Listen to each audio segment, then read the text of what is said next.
Welcome back again to day 2 of our reading comprehension um, webinar, seminar, chat. I don't know, whatever you want to call it.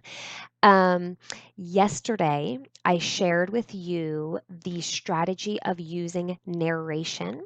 If you did not catch that video, I highly recommend you hop onto my Facebook page or my website and check it out because narration is a very, very powerful strategy in developing reading comprehension. And I shared a lot of fun ideas of how to teach a child to narrate. So today, though, we're going to talk about discussion. My son narrates well, but I often continue to push his comprehension with discussion. Remember, I shared before, narrate or comprehension is not just knowing what a text says, it's also connecting with the text. Many children, even if they can retell the information that they just heard or that they just read, they don't necessarily connect their personal life to it. They don't connect it with anything that they've read or that they're learning. These connections are very important. As a child gets older, these are the connections that are going to create cause and effect relationships. They're going to see patterns in history. So you want to these connections are how children develop relationships with characters that they're reading about. So, how can I deepen this connection with literature? Well, I like to use discussion. And on my website, I have shared a fantastic literature comprehension guide that I highly recommend that you check out and use. Now, I use this guide not only when I am reading chapter books and books for reading, but also when I'm reading books about science, books about history. There are two ways to ask a child questions about the text that they read. There's a very knowledge way, which asks them to give you concrete information: who, what, when, where, why, how. This is often requiring a child to recall facts. Okay, is it important that a child's able to do this? Absolutely.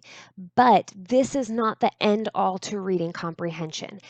After you know that your child understands the information, to really teach them how to develop those connections, you need to push the levels of comprehension.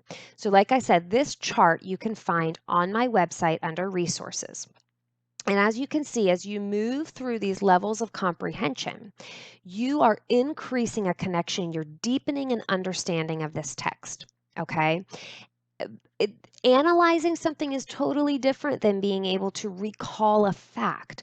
Analyzing is, can you compare this person with this person? How are you like this person? Okay.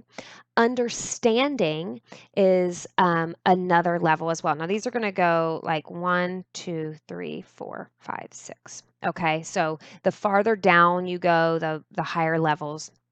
Creating is the highest. But so applying, evaluating, do you agree with what they did? Do you disagree? Um, if you had to make that choice, this would be application. If you had to make that choice, what would you do? Would you do the same thing they did? So, all of these questions are very open-ended questions.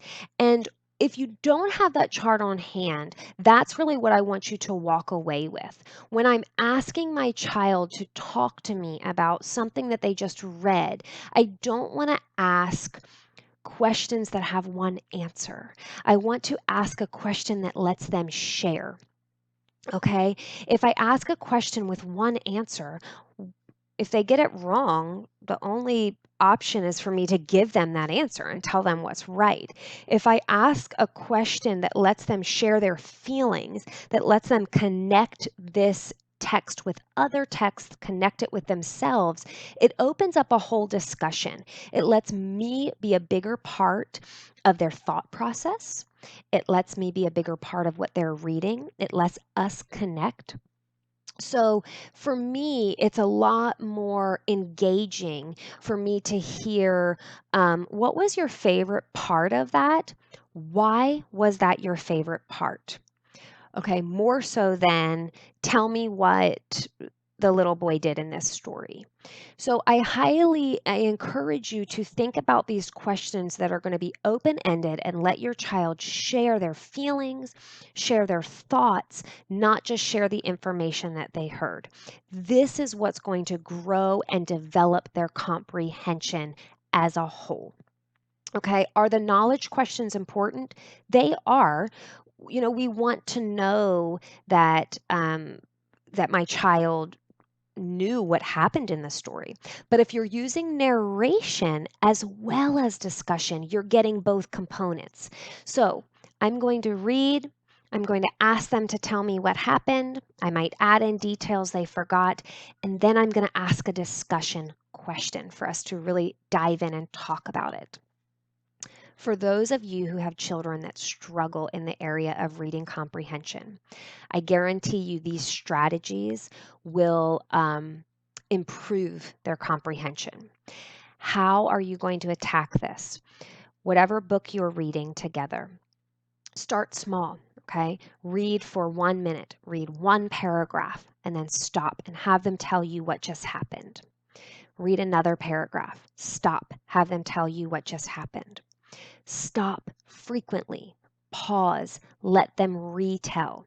If they miss a part, share with them. Okay, well, this is what I think is happening. Do you remember that? Maybe even pointing back in the text where I'm getting that information from. So, I highly recommend that you start small and then increase as you go to where you get to the point where you might be reading a whole chapter and then narrating and discussing.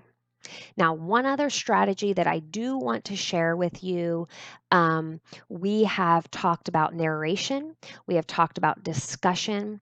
The final one is actually finding those answers in the text. This is a great strategy for children who need to be able to perform reading comprehension skills on an exam or an assessment of some sort. And I love to ask children to do this because not only does it help me know, that they are going to perform well on that assessment, but more importantly, it helps children learn to develop reasons for why they think things. Okay, so if I ask a discussion question, how do you think this character feels about this situation? After we talk about it, I might say, so you think she's sad about that? Show me where, what did you read that made you think that? Okay, this is going to be a great and useful skill when your child starts writing essays and needs to include some quotations in them to be able to refer back to that text to find information that is the reason why they formed the opinions they did. Okay, so these are all skills that are going to lead into some really strong writing skills as well. So, increasing reading comprehension using narration, using discussion, and being able to find answers and readings in that text. Once again, like I always say, if you have questions, if you want more details, if you want individualized support, reach out to me. Send me an email, message me on Facebook, contact me through my website. I am here to support you. Reading fluency, reading comprehension are very, very common issues amongst all children. You are not alone. There are many families struggling with this. I can help get you set up so that in little bits of time every day, you are targeting these skills that you know that your child needs to improve upon. I hope to hear from you, and I hope these strategies have been helpful. to you.